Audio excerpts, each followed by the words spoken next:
El crecimiento espiritual lo voy a comparar como un niño que debe crecer y desarrollarse.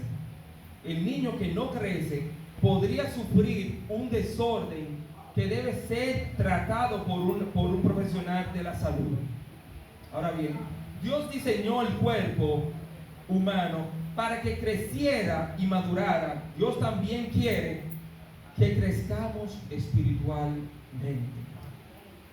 Aquí nosotros vemos que el apóstol Pablo está hablando a los corintios y le dice en el capítulo 3: de manera que yo, hermano, no pude hablaros como a espirituales, sino como a carnales, como a niños en Cristo. Nosotros vemos y diríamos: wow, qué palabra ni más fuerte para los corintios. Que Dios le esté diciendo a ellos que en vez de hablarle de manera espiritual, tienen que hablarle de una manera carnal, porque ellos no pueden asimilar las cosas espirituales profundas que quizás Él le quería decir. La vida espiritual de cada creyente es independiente. Yo no estoy en el corazón de ninguno de los hermanos que están aquí en la congregación. Ahora, cada vez que Dios nos permite que nosotros como congregación acotemos un tema desde aquí, Dios le habla al predicador, Dios le habla a la congregación y Dios trata con cada una de las áreas de nuestra vida en las cuales Él quiere que nosotros crezcamos. ¿Saben ustedes que la vida espiritual es una carrera? Que es una carrera de la vida entera. Y es una carrera de desgaste en la cual usted comienza la carrera, pero usted cuando va corriendo varios metros, usted tiende a cansarse. Así mismo es la vida espiritual. Nosotros comenzamos. Dice que dentro de nosotros hay una batalla. No sé si ustedes estaban aquí anoche cuando el hermano Ruden estaba hablando acerca de las batallas espirituales que se están registrando, que se están en este instante, están sucediendo. Que nosotros quizás con nuestros ojos carnales no las podemos ver, pero que ocurren, que están ocurriendo. Ahora bien, si usted quiere que su vida espiritual aumente, usted tiene que sembrar la palabra en su corazón. Usted va a caer, usted se va a sentir débil, porque el mismo apóstol Pedro negó a Jesús. Sí, el apóstol Pedro negó a Jesús. Le negó. Y cuando él tuvo conciencia se sintió mal. Pero Jesús le había dicho que él le iba a negar. Pero también ese mismo Jesús había dicho del apóstol Pablo que sobre él cimentaría su iglesia. ¿Qué hace Jesús cuando resucita? Jesús se centra en el apóstol Pedro y le conforta y le fortalece, porque Pedro iba a ser el estandarte y el soporte de la palabra. Por eso es que nosotros vemos en el capítulo 2 de Hechos, en el versículo 14, que el primer discurso de Pedro, de una persona que no tenía letra, que no era una persona de muchas letras, dice el doctor Lucas, que Dios utiliza a Pedro. Y en ese primer mensaje Dios permite que se convierta en una gran cantidad de personas. Dios había restaurado el corazón de Pedro. Ahora bien, ¿qué pasó con Pedro? Que Pedro había permitido que Jesús controlara todo su ser, todos sus pensamientos. Pedro había llegado a una estatura que ningún ser humano podía llegar. Hay muchísimos ejemplos. Por ejemplo, nosotros vemos de Nehemías, que Dios le permite esa gran obra, que él pueda venir y construir el muro. Pero ustedes sabían qué pasaba con Nehemías. Que Nehemías tenía un gran sentido de oración, un gran sentido de venir en comunión íntima con su Dios. Y Nehemías oraba a su Dios todo el tiempo.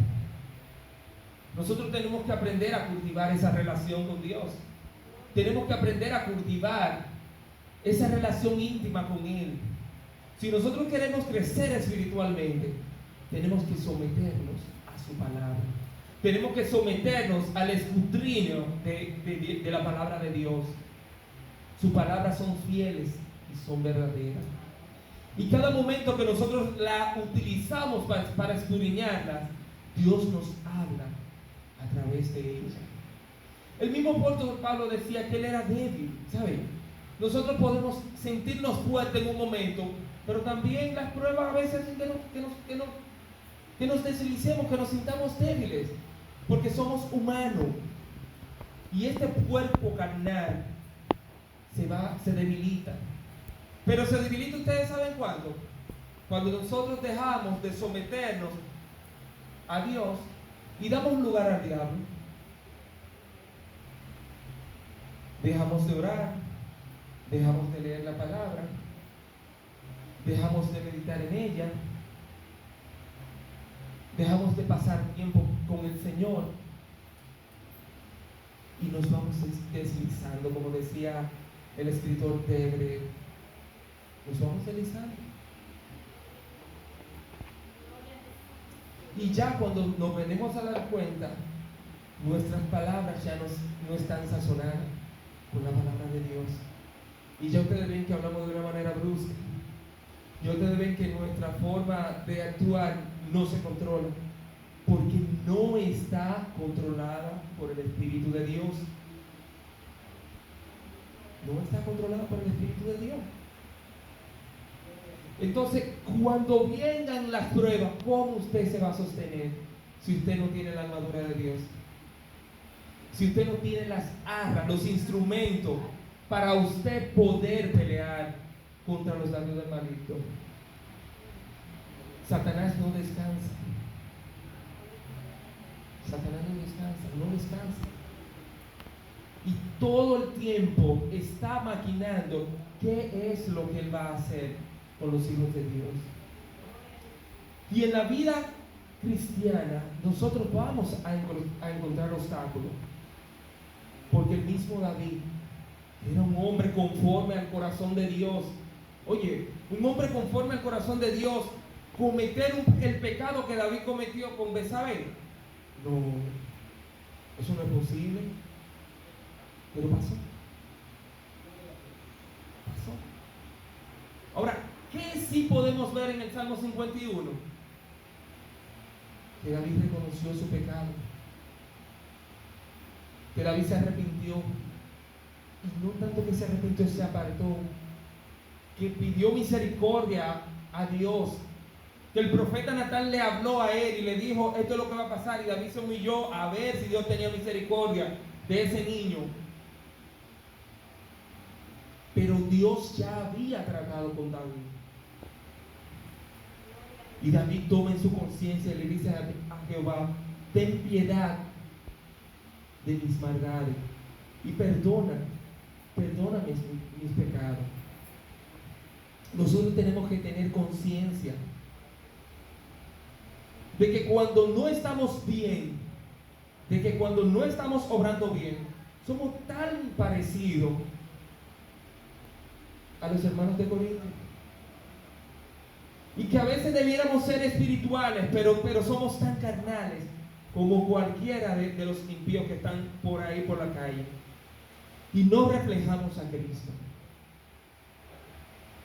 y nuestra vida refleja todo menos el amor de Cristo. Y tenemos que tener cuidado, ¿sabes? Cuidado de nuestro viejo hombre, cuidado de nuestra carne. Tenemos que alimentarnos siempre. Así mismo como un niño, su desarrollo se estanca y no crece. Y cuando ustedes ven que, oh, pero este niño no avanza, si no avanza, ¿para dónde vamos? ¿Para dónde niña? ¿Para donde la pediatra? A ver por qué el niño no me come y no quiere avanzar. Entonces nosotros tenemos que dar un seguimiento.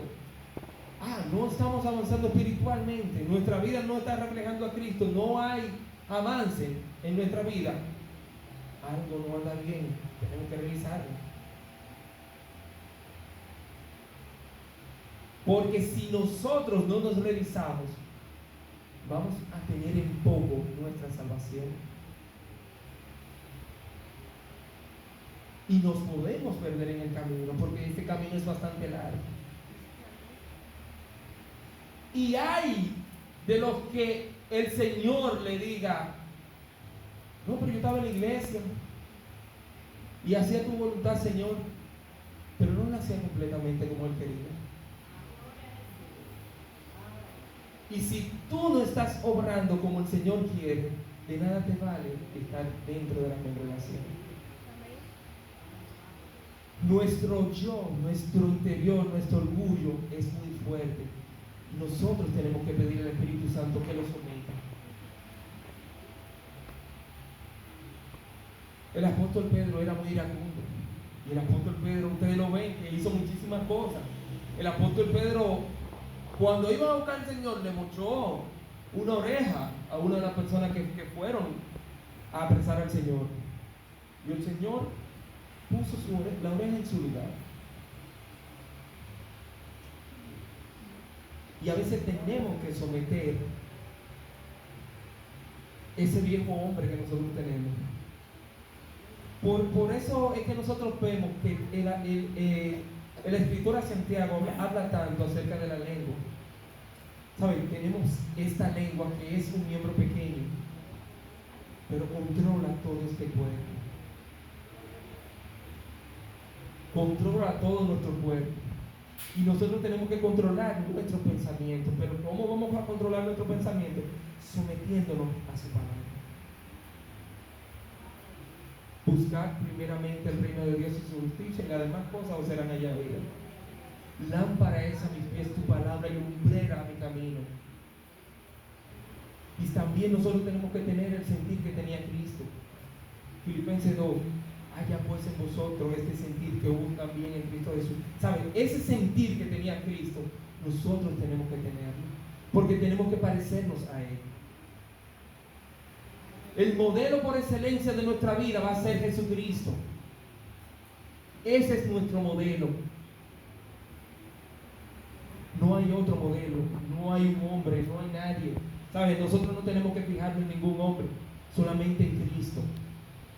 Porque solamente en Él es que nosotros encontramos salvación y vida eterna para nuestra batalla. Ustedes ven que Moisés subió al monte Sinaí, Jehová le habló. Dios le habló. Cuando bajó, vino con algo diferente. Pero ustedes saben por qué. Porque la gloria de Dios se reflejaba en Moisés. Cristo tiene que reflejarse en nuestro diario vivir, en nuestra vida. Tiene que reflejarse. Tenemos que anhelar el ser santo como Él era santo. ¿Saben? Que ninguna cosa inmunda, nosotros somos instrumento de Él, ninguna cosa inmunda puede y debe entrar a nuestra vida si nosotros queremos ser fortalecidos espiritualmente y queremos madurar espiritualmente. Si usted quiere madurar espiritualmente, déjese guiar por el Espíritu de Dios, déjese guiar por el Espíritu Santo, déjese llenar del Espíritu Santo, y usted verá cómo Dios va a obrar en su vida y cómo las cosas que usted cree que son difíciles llegarán a ser tal como Dios desea que sea. Que el Señor nos bendiga en esta tarde.